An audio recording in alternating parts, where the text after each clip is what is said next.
Good morning students. आज हम पढ़ेंगे स्टेम के बारे में। पेज 68 पर ये टॉपिक है और ये नेक्स्ट टॉपिक है रूट्स के बाद।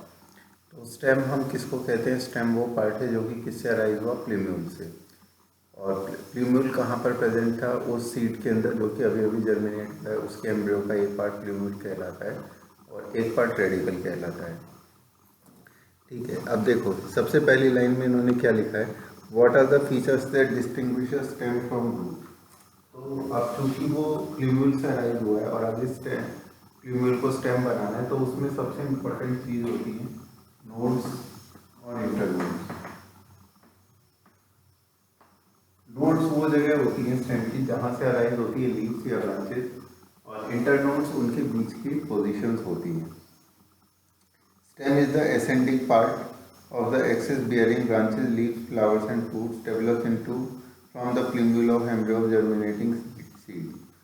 ठीक है, अब देखो ये वाली जो बातें हैं इसमें इम्पोर्टेंट बात ये भी है कि जहाँ से नोड्स होता है, जहाँ से लीव्स या ब्रांचेस अराइज होती है, उन लीव्स या ब्रांचेस के एक्सेल में लीव्स में बड भी प्रेजेंट होती है, उनको एक्सिलरी बड्स कहा जाता है। एक्सेल में जो बर्ड्स डेवलप होंगी उन्हें कहेंगे एक्सिलरी बर्ड्स। अब एक्सिलरी बर्ड्स का फंक्शन क्या होता है कि अगर वो वाली ब्रांच या लीफ जो वहाँ पर अराइज हो रही है उस नोड पे, वो अगर डैमेज हो जाती है तो वो बर्ड ग्रो करने लगती है, वेजिटेटिव ग्रोथ फिर वो दिखाने लगती है। Stem is generally green when young and later on become woody and dark brown.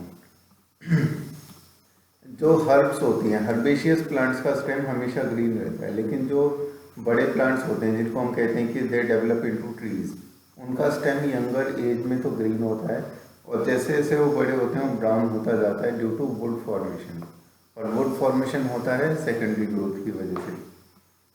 अब स्टेम की फंक्शन क्या है? स्टेम की फंक्शन है कि वो spreading out branches bearing leaf, flower and fruits, spreading out branches bearing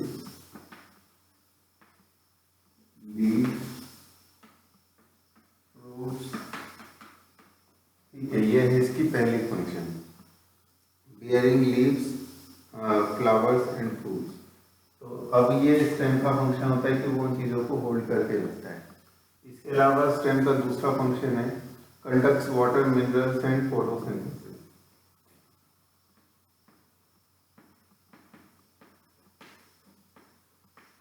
water और mineral को नीचे से ऊपर कंडक्ट करने का काम करता है स्टेम, क्योंकि स्टेम के अंदर क्या होते हैं? वेस्कुलर बंडल्स या vascular tissues.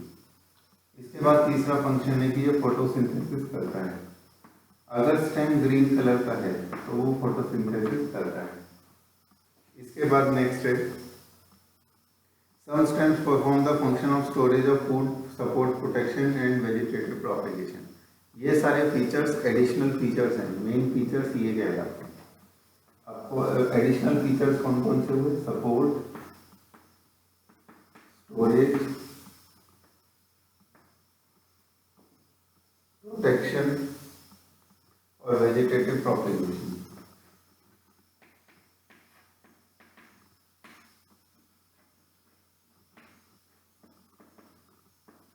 Vegetative propagation,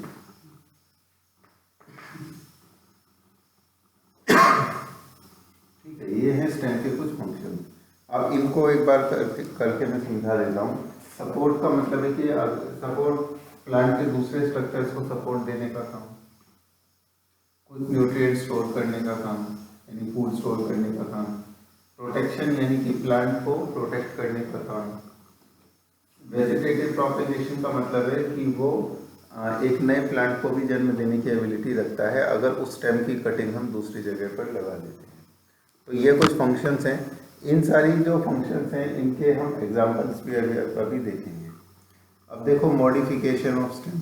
modification of stem में क्या आएगा कि कुछ एग्जांपल्स देखेंगे जिसमें स्टेम अपनी नॉर्मल फंक्शन के अलावा और फंक्शंस कर रहे होंगे।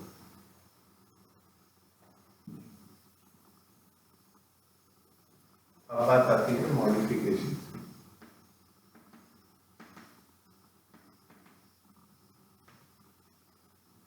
मॉडिफिकेशन। अब देखो स्टेम के और क्या क्या एग्जांपल दिए। सबसे पहले जो एग्जांपल दिया इन्होंने वो है स्टोरेज का। पोटैटो, जिंजर, टर्मरिक, जमीकन, कोलोकेसिया, ये सब क्या कर रहे हैं, ये स्टोर कर रहे हैं। तो सबसे पहला जो एग्जांपल्स हैं वो है स्टोरेज के, और नाम दिए हैं तुम्हारे बुक में, जैसे कि पोटैटो, जिंजर और टर्मरिक। पोटैटो, जिंजर, टर्मरिक, और भी नाम है, मैंने 3 लिखे हैं। पोटैटो के जो स्टेम होता है उसको कहते हैं ट्यूबर,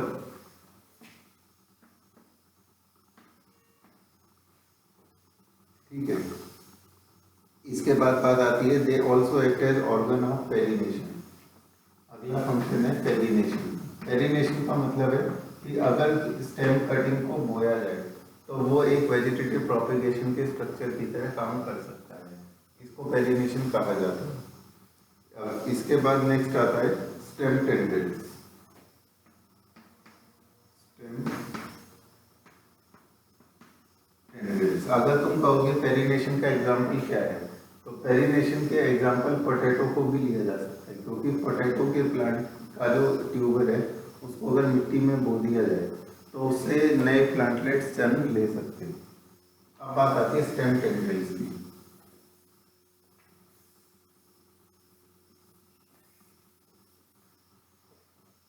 स्टेम टेंड्रिल्स का मतलब होता है कि ऐसे स्ट्रक्चर जो वीक स्टेम को सपोर्ट करते हैं, वीक प्लांट को सपोर्ट करेंगे, और वो स्टेम की मॉडिफिकेशंस होते हैं फॉर सपोर्ट। अगर पौधे का तना कमजोर है तो उसका तना मॉडिफाई होकर टेंड्रिल्स बना लेता है, जो कि प्लांट को सपोर्ट करते हैं। Which develop from axillary birds, axillary bud से डेवलप होते हैं। एक्सिलरी बर्ड्स क्या होते हैं कि अगर ये स्टेम है और यहाँ से कोई ब्रांच या लीव अराइज हो रही है, तो ये वाली जो पोर्शन होता है ये, इसको कहते हैं एक्सिल, और यहाँ से जो बर्ड अराइज होती है उसको एक्सिलरी बर्ड कहते हैं। अब सपोज करो यहाँ से इस एक्सिलरी बर्ड से एक इस तरह का स्ट्रक्चर डेवलप हो जाए जो कि किसी भी सरफेस से लिपट कर इस वीक स्टेम को सपोर्ट देने का काम करे, तो उस स्ट्रक्चर को टेंड्रिल नाम दिया जाता है। तो टेंड्रिल्स का फंक्शन है सपोर्ट देना। एग्जाम्पल देखो क्या लिखे, they are slender and spirally coiled and help plants to climb, such as in gourds, cucumber, pumpkins, watermelons and grapevines. तो एग्जाम्पल इसके क्या है, कुकुम्बर, वाटरमेलन और ग्रेपवाइन।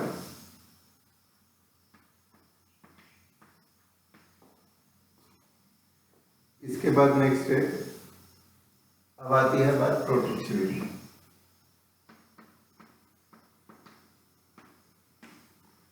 प्रोटेक्शन ये किस तरह से करते हैं, कई बार क्या होता है कि स्टेम मॉडिफाई हो जाता है स्पेशलाइज्ड स्ट्रक्चर्स में, उन स्ट्रक्चर्स को कहते हैं थॉर्न्स, ठीक है। अगर वो बूडी हो जाते हैं तो उन्हें थॉर्न्स कहते हैं, और लीफ के मॉडिफिकेशन अगर पॉइंटेड स्ट्रक्चर में होता है तो उसे स्पाइन कहते हैं। स्पाइंस और थॉर्न्स में ये अंतर होता है कि स्पाइंस मॉडिफिकेशन होता है लीफ का और थॉर्न्स मॉडिफिकेशन होते हैं स्टेम का। थॉर्न्स बॉडी होते हैं, स्पाइंस ग्रीन होते हैं, ये अलग है। इसके बाद देखो, thorns are found in many plants such as citrus और बोगेनविलिया। इसके एग्जांपल्स सिट्रस और BOUGA, बोगेनविलिया।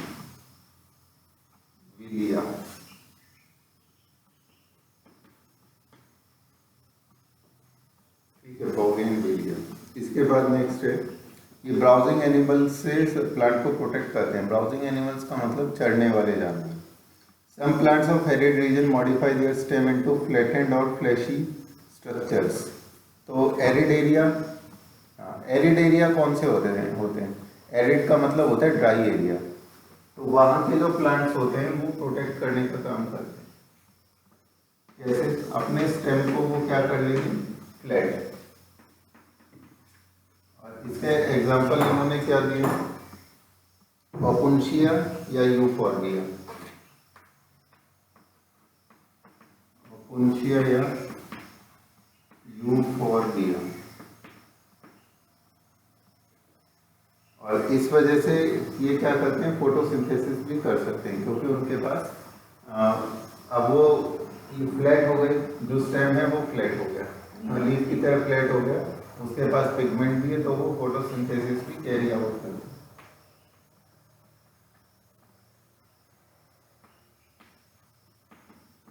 तो इनके केस में लीफ क्या करती है, एरिड यानी कि ड्राई एरिया के प्लांट्स में वहाँ पर लीफ स्पाइन्स में डेवलप हो जाती है प्रोटेक्शन के लिए, है ना, ब्राउजिंग एनिमल से प्रोटेक्शन के लिए, है ना, ट्रांसपिरेशनल लॉस यानी कि वाटर के लॉस को कंट्रोल करने के लिए। इसके बाद नेक्स्ट है कुछ प्लांट्स का एग्जांपल, ग्रास और स्ट्रॉबेरी का।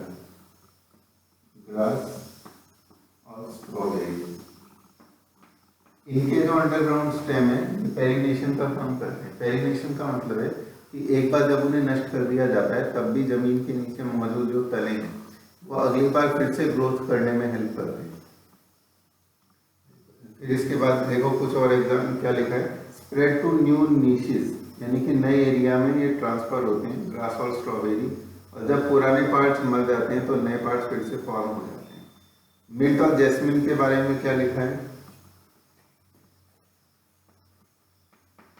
मिंट और जैस्मिन, इनके जो स्टेम है ये कुछ जैसे सपोज करो ये स्टेम में से उग रहा है, कुछ समय तक ये स्टेम इस तरह से ग्रो करेगा, और जैसे ही ये मिट्टी के संपर्क में आएगा इस तरह से यहाँ पर इसमें रूट्स डेवलप हो जाएंगी, और फिर हम ऐसा कह सकते हैं कि इसको अगर यहाँ से कट कर दिया जाए तो ये जो आगे ग्रोथ हुई है ये एक नए प्लांट की तरह डेवलप हो सकती है। तो ये भी पेरिनेशन का एक तरीका है। इसके बाद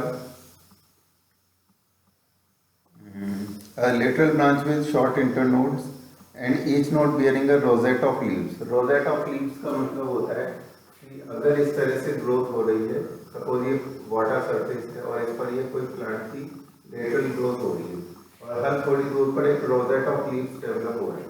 रोजेट ऑफ लीव्स का मतलब है लीव्स का रोज लाइक अरेंजमेंट, और जहाँ ये रोजेट ऑफ लीव्स डेवलप होता है उसके नीचे डेवलप होती है रूट्स इस तरह से, जो कि पानी में डूबी रहती है।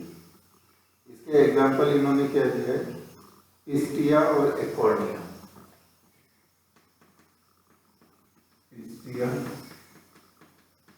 एकॉर्डिया, ये दो इसके एग्जाम्पल्स हैं।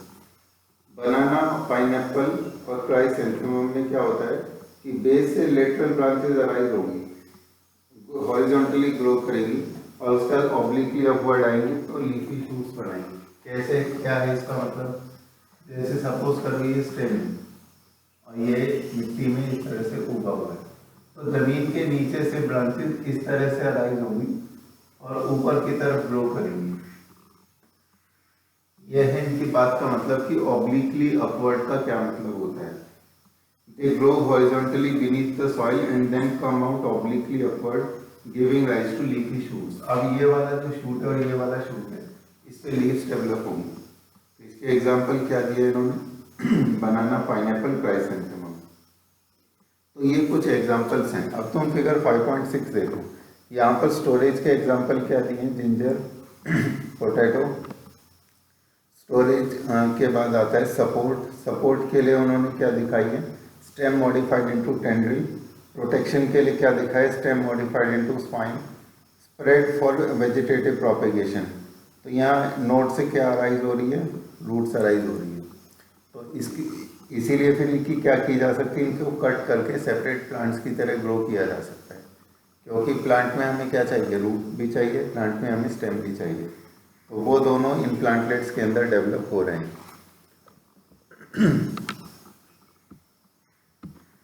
अब देखो इसके बाद जो नेक्स्ट स्ट्रक्चर आता है उसका नाम है लीफ। लीफ में कैसा स्ट्रक्चर होता है और क्या इंपॉर्टेंट टर्म्स हैं, क्या क्या मॉडिफिकेशंस होती हैं, ये हम करेंगे कल। Thank you.